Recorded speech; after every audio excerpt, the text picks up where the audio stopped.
नमस्कार दोस्तों, कैसे हैं? नमस्कार, मैं हूं राकेश, आप लोगों के सामने स्वागत करता हूं। उम्मीद करता हूं आप सभी लोग बहुत अच्छे होंगे। बहुत ही इंपॉर्टेंट करंट अफेयर्स हैं रक्षा के क्षेत्र से, डिफेंस के क्षेत्र से हम लोग ये क्वेश्चंस लेके आ रहे हैं। अब अलग अलग सेक्शन के हिसाब से करंट अफेयर्स हम लोग रेडी करेंगे। करंट अफेयर्स ये बहुत ज़्यादा इंपॉर्टेंट है जूनियर सुपर टेट के लिए, जो कि अप्रैल में परीक्षा होने वाली है, बहुत इंपॉर्टेंट है। इसके साथ साथ जो भी परीक्षा आप देने जा रहे हैं यूपी की या अन्य किसी एग्जाम की, चाहे वो यूपी पीसीएस हो, आरओ हो, चाहे जीआईसी का पेपर 20 जून वाला हो, उन सब के लिए करंट अफेयर इक्वली इंपॉर्टेंट है। ये बताने की आवश्यकता वैसे नहीं होनी चाहिए, स्टिल लोग पूछते हैं। खैर, चीज़ों को लेके आगे बढ़ते हैं। इसमें हम लोगों ने खास तौर से कवर किया है, मैं जैसे मैं बार बार बता रहा हूँ कि अक्टूबर से लेके आगे तक की चीज़ें, तो इसमें कई प्रकार के इंपॉर्टेंट क्वेश्चंस हैं, वहाँ से लेके चलते हैं। और ये बहुत ही इंपॉर्टेंट करंट अफेयर्स जो कि आपके सामने ये डेवलपमेंट हो रही होगी, और ये निश्चित रूप से यहाँ से आपको डायरेक्टली या इनडायरेक्टली क्वेश्चन देखने के लिए जरूर मिलेगा। क्वाड समूह की बैठक हुई है भाई, है ना। क्वाड ग्रुप, क्वाड मतलब होता है चार, है ना, चार भुजाएं, एक प्रकार से क्वाड्रिलेटरल से निकला हुआ है ये। तो क्या है ये क्वाड? बेसिकली चार देशों का एक समूह बन गया है, जिसकी चर्चा करीब 2007 से ही चल रही थी, और अब उसका अस्तित्व सामने आने लगा है। पिछले कुछ वर्षों में इसके ऊपर बहुत रियलिस्टिक होकर काम किया गया। खास तौर से क्वाड चार देशों का एक समूह बना है, भारत, अमेरिका, जापान और ऑस्ट्रेलिया को लेके। भारत, अमेरिका और जापान कुछ स्ट्रैटेजिक तरीके से एक अपना एक समूह बना के चलते थे, जिसमें वो अपने नेवल एक्सरसाइज वगैरह करते थे, लेकिन उसका कोई समूह का नाम नहीं था, जिसे ऑपरेशन मालाबार के नाम से आप जानेंगे। तो ऑपरेशन मालाबार भारत, जापान और यूएसए लगातार हर वर्ष करते थे, और हिंद महासागर में, अरब सागर में, तो ये बहुत एक फेमस एक्टिविटी हुआ करती थी। लेकिन समय के साथ काफ़ी समय से जापान और यूएस भी वकालत कर रहा था कि ऑस्ट्रेलिया को इसमें शामिल किया जाए, और लेकिन भारत का थोड़ा सा एप्रीहेंशन था चाइना को लेके, कि चाइना की नाराज़गी भारत अफोर्ड नहीं करना चाहता था। लेकिन अब सिचुएशन आप लोगों ने देखा 2 वर्षों में, जिस तरह से जियोपॉलिटिकल सिचुएशन बदली है, भारत के साथ चाइना के रिलेशन बहुत निचले स्तर तक पे चले गए थे पिछले वर्ष में, वर्तमान में भी।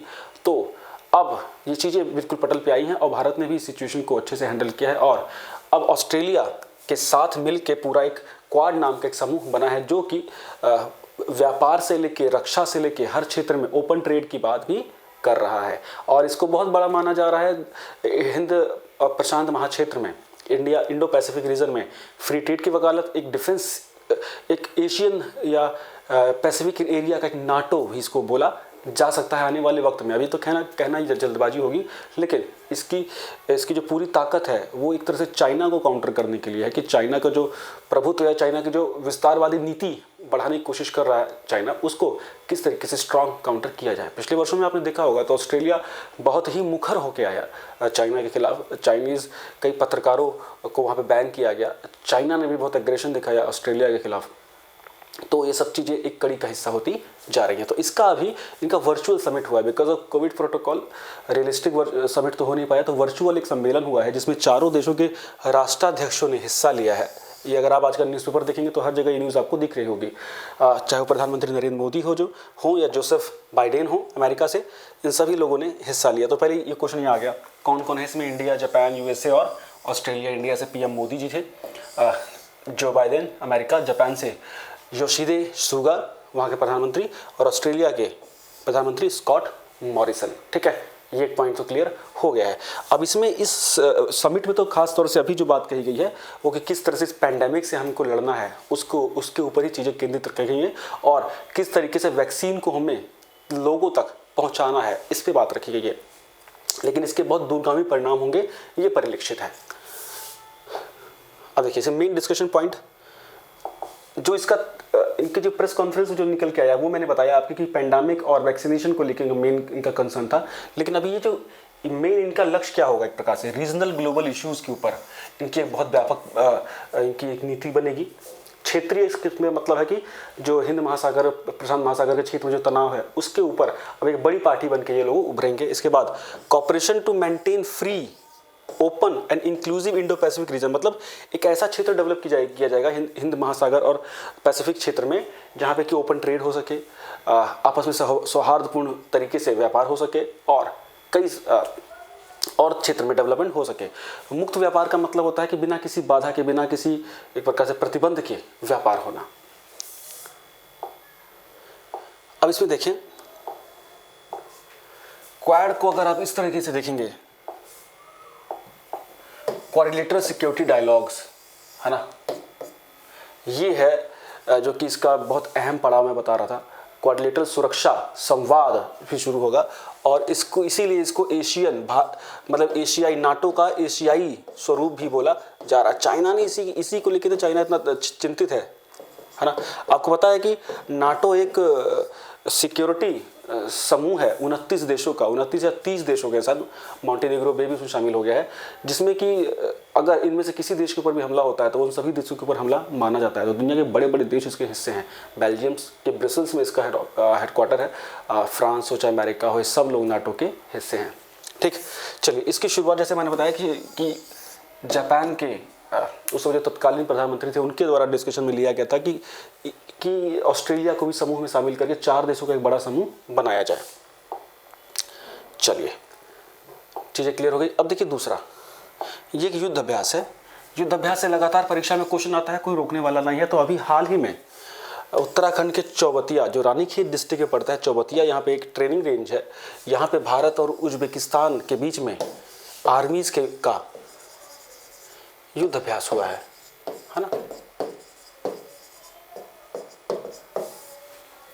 10 क्लिक सेकंड, ये दूसरा युद्ध अभ्यास है, 2 वर्ष पे होता है। ये 2019 में पहला हुआ था, वो हुआ था उज्बेकिस्तान में, एकदम ध्यान दीजिएगा। तो ये दूसरा है, ठीक है। इसकी PDF एमकृति ऐप में बताने की आवश्यकता नहीं है। अगर आपने एमकृति ऐप अभी तक इंस्टॉल नहीं किया जरूर कर लीजिए, और उस पर आपको फ्री कंटेंट, बिना ऐड वैड, बिना तामझाम के, ठीक है, सिंपल सा ऐप है, कोई बहुत बड़ा ऐप नहीं है, लेकिन हाँ आपकी पढ़ाई के लिए बहुत बड़ा मील का पत्थर साबित हो सकता है। चलिए नेक्स्ट पॉइंट की ओर अगर हम चलते हैं, INS करंज, यहाँ से क्वेश्चन आ सकता है। INS मतलब इंडियन नेवल शिप, भारतीय नौसेना को एक और नेवल शिप मिला है, वॉरशिप मिला है। INS करंज क्या है ये एक भारतीय नौसेना पोत है जो कि स्कॉर्पियन श्रेणी का पोत नहीं, सॉरी सबमरीन है, पनडुब्बी है, सॉरी युद्ध पोत नहीं, ये एक सबमरीन है, पनडुब्बी है, जो कि प्रोजेक्ट 75 के तहत बनाई गई थी। प्रोजेक्ट 75 क्या है? प्रोजेक्ट 75 के अंतर्गत 6 स्कॉर्पियन क्लास की पनडुब्बियां बनाई जाएंगी। तो ये तीसरी पनडुब्बी है इस श्रेणी में। शुरू की 2 पनडुब्बी INS कलवरी थी और INS खंडेरी, इसको याद रखिएगा। तो इसी की श्रेणी की ये तीसरी पनडुब्बी है INS करंज, तो कलवरी क्लास की है ये, ठीक है, स्कॉर्पियन क्लास की सबमरीन। प्रोजेक्ट 75 बहुत इंपॉर्टेंट है, इस 6 सबमरीन बनाना है। इसका लक्ष्य जो कि मझगांव डॉक गोवा में तैयार हो रहे हैं, ठीक है। ये डीजल इलेक्ट्रिक बेस पे ये सबमरीन काम करेगी, ठीक है जी, बहुत बढ़िया। नेक्स्ट पॉइंट की ओर अगर हम चलेंगे तो नेक्स्ट पॉइंट देखिए क्या बोला, पासेक्स के नाम से युद्ध अभ्यास हो रहे हैं।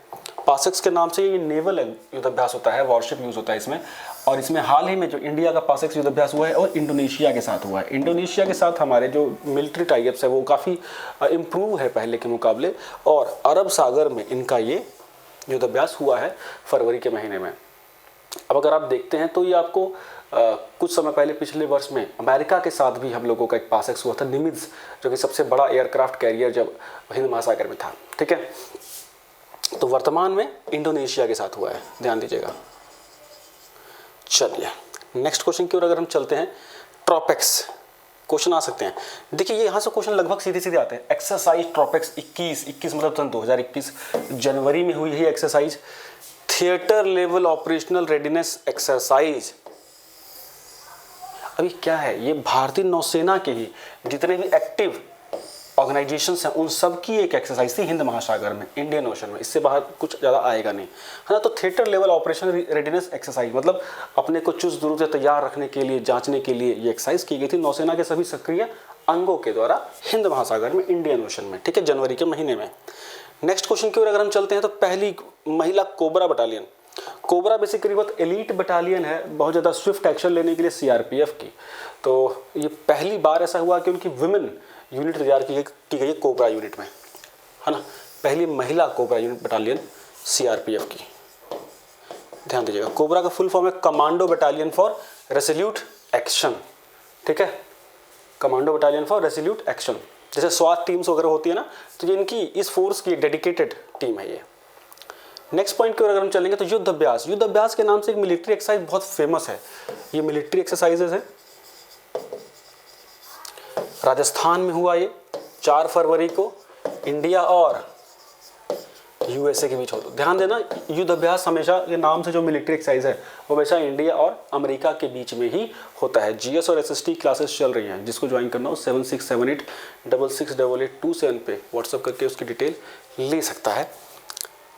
ये हो गया, ये इंपॉर्टेंट है, वैसे पेपर में कई बार पूछा गया है। नेक्स्ट है ग्लोबल फायर पावर इंडेक्स, मतलब ये दिया गया है कि विश्व की जो सेनाएं हैं, कौन सी किस देश की सेना कितनी मजबूत, उसका कितने अत्याधुनिक या विध्वंसक वेपन्स हैं, उसके आधार पे ये रैंकिंग निकाली गई है। इसके आधार पे अमेरिका जो है उसके पास सबसे विध्वंसक सेना है, हथियारों का सबसे बड़ा जखीरा है उनके पास। दूसरे नंबर पर रशिया है, तीसरे पे चाइना है, चौथे पे इंडिया है, पाँचवें पे जापान है, छठे पे साउथ कोरिया है। हमको 2-3 अभी ये याद रखने पड़ते हैं, बिकॉज क्वेश्चन ना घूम के आ सकते हैं एमसीक्यूज बन के, तो थोड़ा ध्यान देना होगा आप लोगों को, ठीक है। डिफेंस एक्सपेंडिचर की बात करें तो ऑलमोस्ट यही रूटीन है।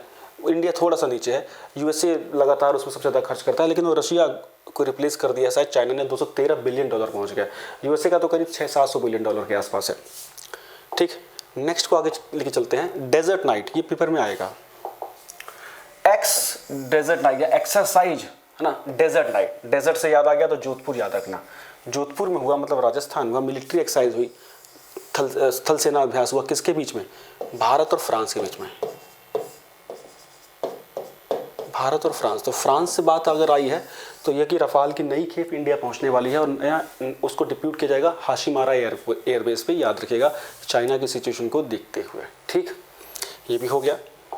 अब हम बात करते हैं आगे, बात करते हैं भावना कंठ जी की। तो परीक्षा में निश्चित रूप से क्वेश्चन आएगा भावना कंठ, जो कि भारत की पहली महिला फाइटर पायलट है, जो इंडक्ट हुई थी 2016 में, अवनी चतुर्वेदी भी उनके साथ थी, ठीक है, 2016 में फाइटर पायलट। ये भारत के गणतंत्र दिवस में हिस्सा लेने वाली पहली महिला फाइटर पायलट बनी है।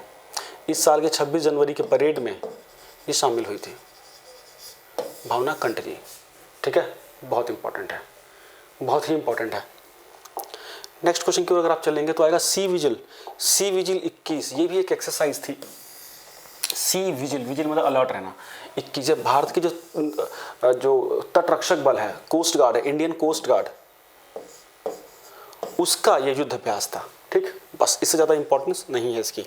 नेक्स्ट क्वेश्चन की ओर अगर चलेंगे, तपस, डीआरडीओ की विंग ने तपस ये इजाद किया है। ये बेसिकली एक रिट्रैक्टरल लैंडिंग सिस्टम है, जो ये अनमैन्ड जो एरियल व्हीकल्स होते हैं, जो ड्रोन जिसको आप लोग बोलते हैं, पायलट रहित जो अनमैन्ड व्हीकल्स होते हैं ना, जो जिसको ड्रोन वगैरह के नाम से जाना जाता है, उनकी लैंडिंग के लिए ये एक गियरिंग सिस्टम है जो कि डेवलप किया गया है, ठीक है। तपस डीआरडीओ के द्वारा इसको डेवलप किया गया है, थोड़ा सा ध्यान देना होगा। छोटा सा क्रिस्प करंट अफेयर का वीडियो था, उम्मीद करता हूँ अच्छा लगेगा। Thank you so much, bye bye.